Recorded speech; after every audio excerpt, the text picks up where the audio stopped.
Avant qu'Adam ne pénètre dans le jardin, avant même la formation d'Ève, le jardin d'Éden existait déjà, vibrant, intact et vibrant de la présence divine. Mais ce que la plupart des gens ignorent, c'est que le paradis n'était jamais laissé sans surveillance. Selon des écrits anciens, longtemps cachés à la doctrine populaire, l'Éden avait un gardien, un être mis à part, non pas pour cultiver, mais pour protéger ce qu'il y avait de plus sacré. Non pas de l'homme, mais d'autre chose. Pourquoi Dieu aurait-il placé un gardien sur le paradis si aucun danger n'avait encore envahi le monde? Que guettait cet être? Qui ou quoi Dieu avait-il prévu qu'il tenterait de franchir les portes de l'Éden avant même la création de l'humanité? Les réponses ne se trouvent pas dans ce qu'on nous a dit, mais dans ce qui a été soigneusement effacé. Parchemins oubliés, textes rejetés et allusions subtiles enfouies dans les prophètes, tout cela révèle une vérité troublante. Quelque chose existait déjà près de l'Éden, avant la chute. Ce gardien n'était pas seulement un ange armé d'une épée. Il était un gardien des frontières, une sentinelle surveillant un royaume où le ciel et la terre se touchaient. Le mot hébreu utilisé pour garder dans la Genèse, shamar, signifie garder, préserver, protéger. Et l'Éden, selon de nombreux érudits, n'était pas seulement un jardin. C'était un carrefour cosmique, un lieu saint vulnérable aux intrusions. Dieu y a donc placé un être doté d'une immense autorité, non pas pour gouverner, mais pour empêcher. Mais quelque chose a mal tourné. Le gardien a échoué. Et après son échec, il a été effacé. Non seulement banni, mais effacé de la mémoire sacrée des Écritures. Il ne reste que des fragments, des murmures dans des textes anciens, et un silence trop délibéré pour être ignoré. Certains pensent que ce gardien était un chérubin de haut rang, dont le rayonnement illuminait autrefois l'entrée de l'Éden. D'autres affirment qu'il faisait partie des Élions, des êtres exaltés qui se tenaient dans les cours intérieures du ciel. Mais une chose est sûre, sa fonction n'était pas cérémonielle.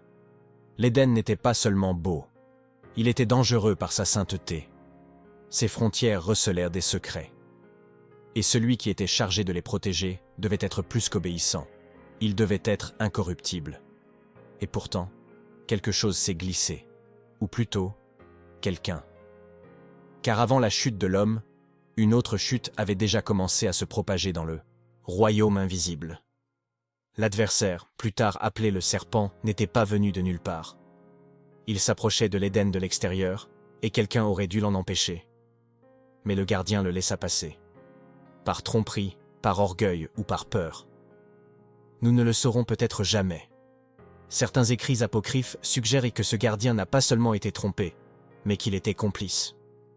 Que l'ennemi n'est pas entré par la force, mais par la persuasion. Que celui qui était censé se tenir entre l'Éden et la corruption a laissé la frontière s'estomper. Non pas par rébellion contre Dieu, mais peut-être par doute, ou par ambition, ou par lassitude d'être resté seul pendant des siècles. Après l'entrée du serpent, tout changea. Pas immédiatement, mais irréversiblement. Et quand Adam et Ève arrivèrent, la scène était déjà corrompue. Le jardin était beau, certes, mais il avait déjà été percé. Et celui qui n'avait pas réussi à l'arrêter avait disparu.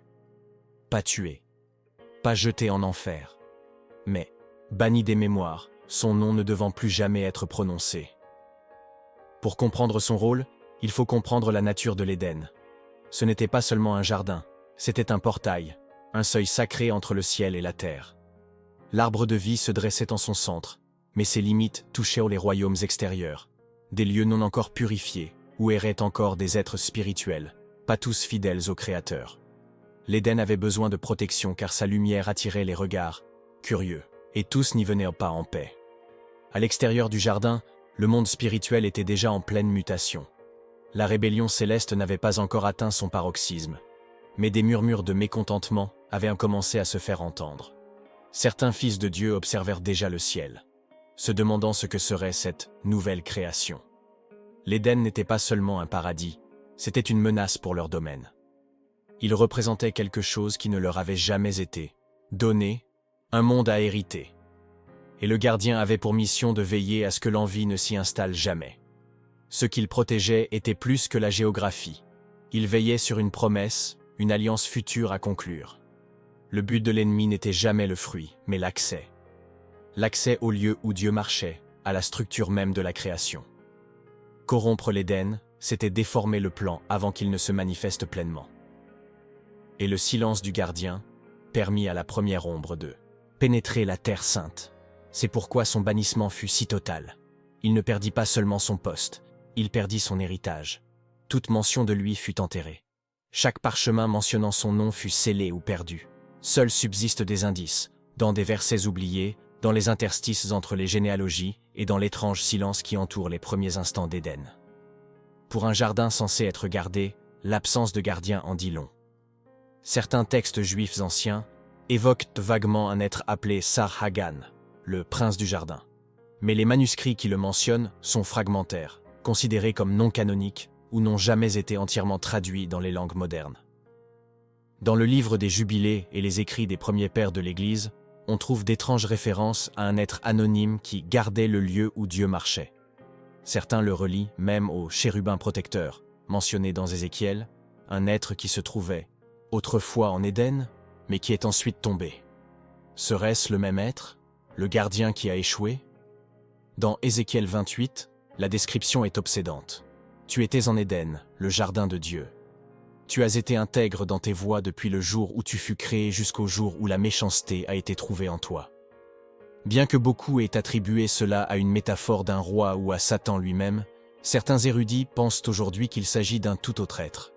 Un serviteur majestueux qui se tenait au paradis, mais dont l'orgueil ou la peur ont conduit à sa chute avant même que l'homme ne pêche. Cela prend tout son sens quand on voit la séquence. Le serpent était déjà dans le jardin quand Ève est arrivée. Il n'y a eu ni lutte, ni résistance, juste la voix, déjà là. Si l'Éden était gardé, qui l'a laissé entrer? La Bible est muette, mais le silence peut être plus fort que les paroles. Ce qui est omis révèle souvent ce que nous n'étions pas censés remettre en question. Mais la perfection de l'Éden avait une faille, et cette faille s'était ouverte avant le premier souffle de l'humanité. Le gardien n'était pas Lucifer, ni le serpent, mais il s'interposa entre eux et échoua. Et cet échec fut catastrophique, non seulement à cause de ce qui arriva, mais aussi à cause de ce qui ne pouvait plus arriver. L'Éden était compromis. Le plan de la création avait été touché par la rébellion. Et celui qui était censé l'empêcher avait disparu. Lorsqu'Adam fut placé dans le jardin, il n'entrait pas dans une page blanche. Il entrait dans une histoire déjà en cours, marquée par une brèche spirituelle dont personne ne parlait. Dieu lui dit de garder le jardin, de le protéger, utilisant le même mot autrefois appliqué aux observateurs célestes. Mais pourquoi Adam aurait-il reçu l'ordre de garder le paradis si quelque chose ne s'y était déjà glissé? Le serpent ne se cachait pas. Il était déjà présent, attendant. Cela change tout. Le rôle d'Adam ne se limitait pas à nommer les animaux et à soigner les plantes. Il s'engageait sur un champ de bataille spirituel déjà compromis. Son épreuve ne portait pas seulement sur l'obéissance, mais aussi sur le discernement. Verrait-il ce qui avait mal tourné avant lui? Reconnaîtrait-il l'esprit qui n'était pas censé être là? Mais on ne lui avait pas tout dit. L'échec du gardien précédent était enterré, et Adam devait affronter les conséquences d'une guerre qu'il n'avait pas déclenchée. Certaines traditions rabbiniques suggèrent qu'Adam était conscient qu'il sentait que quelque chose n'allait pas. C'est pourquoi il hésita. C'est pourquoi il resta silencieux lorsqu'Ève parla au serpent. Peut-être soupçonnait-il, mais ne comprenait-il pas. Peut-être voyait-il un être qui aurait dû être arrêté plus tôt, mais supposait que c'était permis.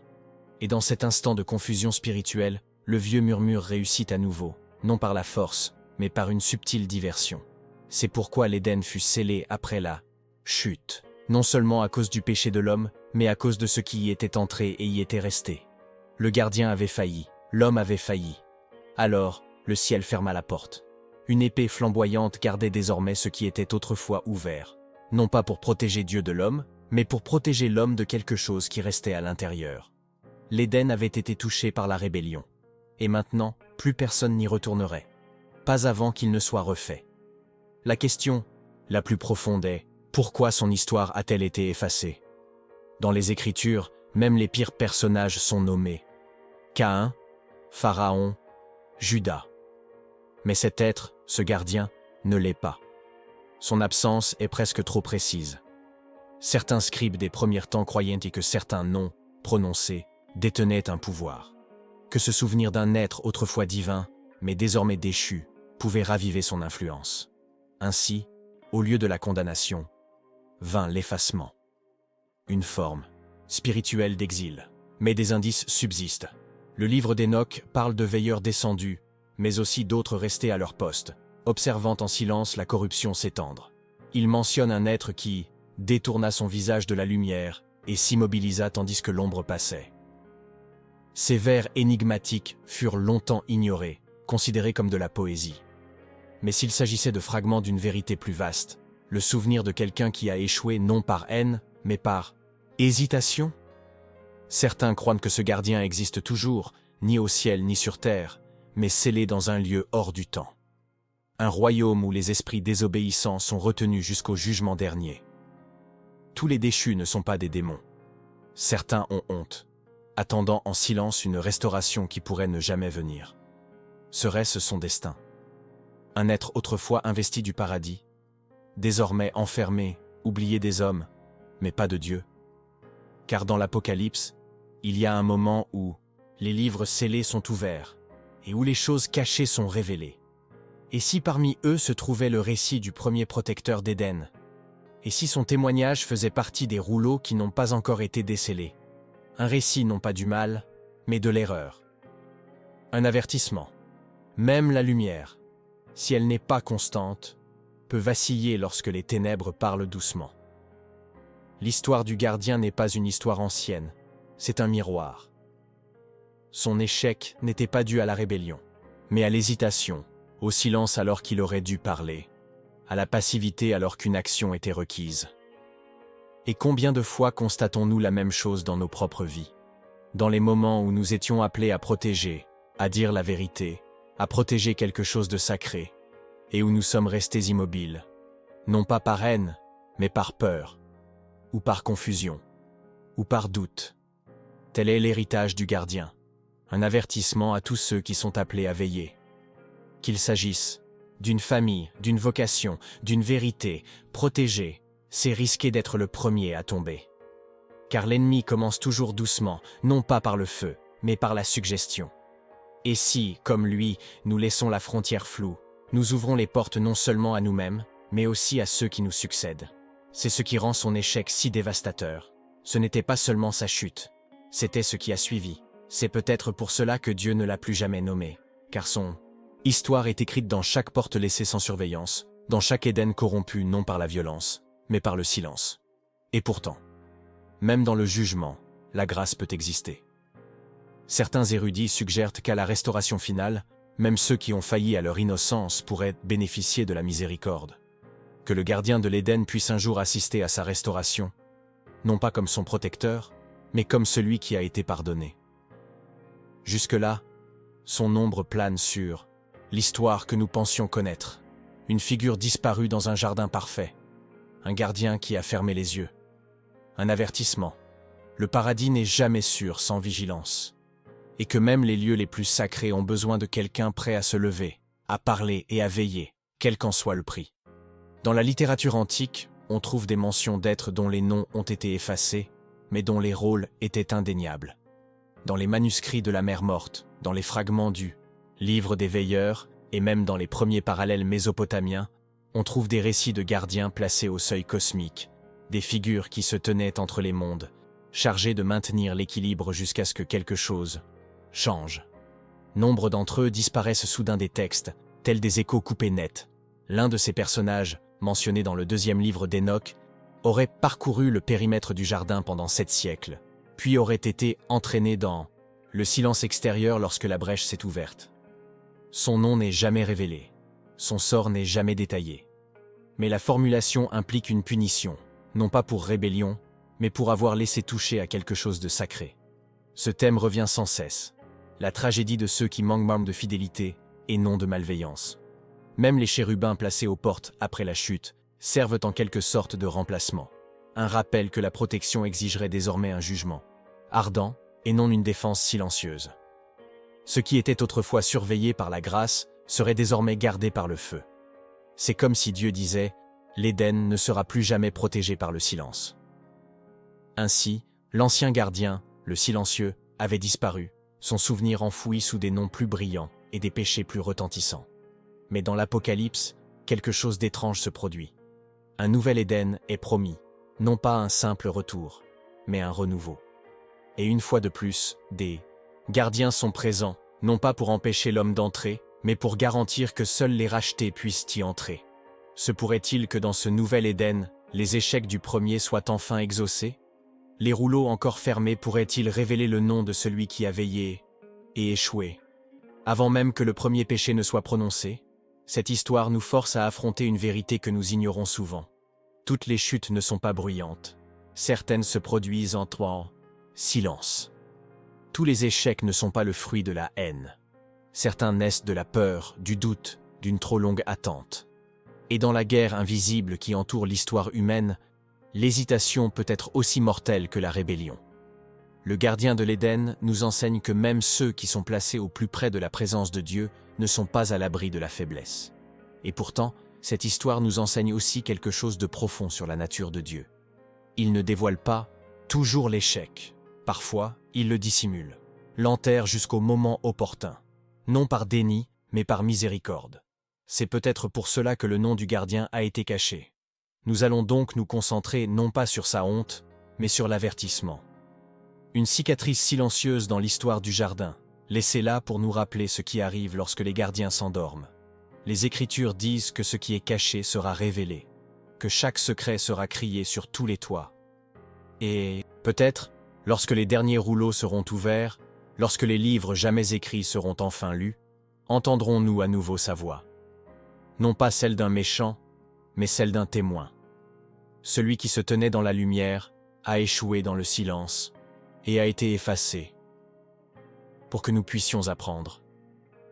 Car l'Éden n'est pas tombé le jour où l'homme a péché. Il avait déjà été touché. Le premier murmure avait déjà franchi ses portes. Et celui qui aurait dû l'arrêter ne l'a pas fait. C'est le commencement avant le commencement, la chute avant la chute, l'histoire qu'on ne nous a jamais racontée, mais qui attendait toujours d'être découverte. Aujourd'hui, le rôle de gardien n'a pas disparu. Il a été transmis à ceux qui sont appelés à prier, à ceux qui discernent, à ceux qui se tiennent à la brèche quand personne d'autre ne le fait. L'échec du premier gardien d'Éden est un appel aux contemporains. Ne dormez pas, ne restez pas silencieux. Car le serpent parle encore, et pas toujours, sous la forme que vous attendez. Nous vivons dans un monde peuplé de portes, sur les familles, sur les cœurs, sur les nations. Et le serpent attend toujours le moment où personne ne regarde, le moment où un protecteur hésite. L'histoire du gardien oublié d'Éden ne parle pas seulement de lui, elle parle de nous. Car si le paradis a pu tomber une fois, non par la force, mais par le silence, alors il peut retomber, chaque fois que la vérité est omise. Mais en Christ, un gardien plus grand s'est levé. Celui qui ne dort jamais. Celui qui s'est tenu là où d'autres ont échoué. Le serpent n'a pas été écrasé par une lame, mais par l'obéissance. Et maintenant, les portes du nouvel Éden sont gardées par celui qui ne peut être trompé. Pourtant, jusqu'à ce jour, nous sommes appelés à monter la garde, conscients de ce qui a été perdu, et de ce qui est encore à venir. Alors souvenez-vous, Éden avait un gardien, et il a été banni. Non pas que Dieu soit cruel, mais parce que les enjeux étaient toujours plus élevés que nous le pensions. Puissions-nous tirer les leçons de son silence, nous relever de sa chute, et ne jamais oublier ce nom, qui n'a jamais été prononcé. Si cette histoire a touché votre cœur, si elle a révélé une vérité que vous n'aviez jamais entendue auparavant, alors ne la laissez pas vous arrêter. Partagez ce message avec quelqu'un qui se trouve peut-être à sa porte, incertain, effrayé ou prêt à abandonner. Faites-lui entendre ce que les Écritures ne nous ont jamais dit, clairement, mais dont le ciel se souvient encore. Dites-nous dans les commentaires, de quelle ville ou de quel pays regardez-vous? Nous aimerions voir où ce message parvient, combien de veilleurs se réveillent, combien de voix s'élèvent à nouveau. Et si ce genre de révélation parle à votre esprit, abonnez-vous à la chaîne, activez la cloche et marchez avec nous à travers les chemins cachés de l'Écriture, où vivent les histoires effacées, en attente d'être racontées à nouveau.